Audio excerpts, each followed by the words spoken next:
दिनै दुलाराय बर' फरायसा आफादनि गाहाय मावख' बड'फा हाउसनिफ्राय जों खौरां मेल लानाय जादों। बेयाव बाहागो लादों आंजोंनो दुलाराय बर' फरायसा आफादनि लोगो हारिमु नेहाथारि बुदिराम बसुमतारी आरो खौरांगिरि लोगो नोंथांमोन।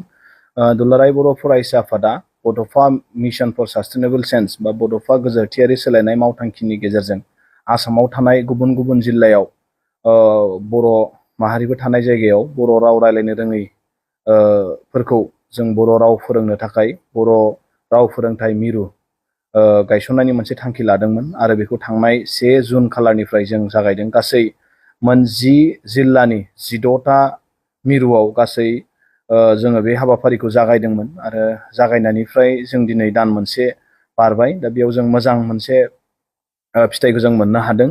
दा बै जायगानि गोबां रायजो राजाफ्रा बाहागो लादों आरो बिथांमोना खोब इन्टारेस्टलि सोलोंनो गोसो जानानै बिथांमोना फैदों आरो सोलोंदों। गोबाङानो गोबां आवगायबाय, गोबां रोंबाय। दा बेनिनो दिनै 16टा सेन्टाराव गासै 1203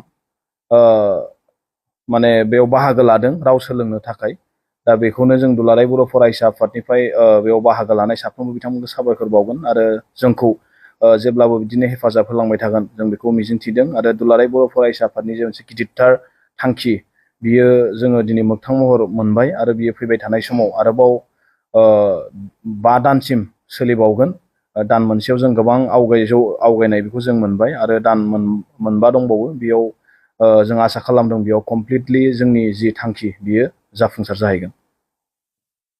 बर' फरायसा आफादा गुन गोनां सोलोंथाइखौ लानानै गोबां खामानि मावदोंमोन आरो बेखौ देग्लाय जोङो बेखौ गुन गोनां सोलोंथाइनि जांख्रिखांनाय जि मोनसे मावथांखि बेखौ लानानै जों हाबाफारि लादों आरो बियो बोसोरफ्रोमनिबो जेरैबायदि जाबोदों देग्लायबो बिदिनो गोलोम बोथोरनि जि बेसेन नाङै फोरोंथाइ बादा बेखौ जों होबोबाय थादों। मानोना गोलोम बोथोरनि समाव गोबां फरायसाफ्रा क्लास बन्द' थानायखाय फरायनायजों सोमोन्दो गैयै बा फरायनायखौ दोनथ'यो आरो गोबाङानो माने क्लास गैयैखाय न'आव थानानै ओरैनो थाबाय थानाय जायो। बेखायनो जों दुलाराय बर' फरायसा आफादा बे मोनसे गिदिरथार थांखिखौ लानानै जि बेसेन नाङै फोरोंथाइ बादा बेखौ जों खालामबोबाय थादों। देग्लायबो गासै दासिम सोरबा सोरबाया माने 20 खालारसिम बा सोरबाया 15 खालारनिफ्राय जागायजेनगोन। अब्लाबो दासिम गासै 10 जिल्लायाव गासै 92टा आनसलिकआव 262 मिरु दिनै सेन्टाराव जोंनि कचिं केम्प सोलिगासिनो दङ। बिनिनो गासै फरायसाफोर बाहागो लानायाव 10,848 फरायसाफ्रा बेयाव बाहागो लादों आरो बे जोंनि मोनसे गिदिरथार जाफुंसारनाय। आरोबाव बियो फैगौ 15 खालारनिफ्राय आरोबाव बारायबावगोन। बेयो माने गोबां जायगायावनो दिनै जाबावनो गोनां दङ, नाथाय माखासे उसुबिदानि थाखाय बिथांमोना खालामथ'नो हायाखै। बेयाव गुबैयै जोङो इंराजि, बिगियान, सानखान्थि बे आयदानि सायाव जोङो फोरोंनाय जादों आरो बेयाव बाहागो लानाय साफ्रोम फरायसुलिफ्रा गोसो होनानै बेयाव बाहागो लाफैदों।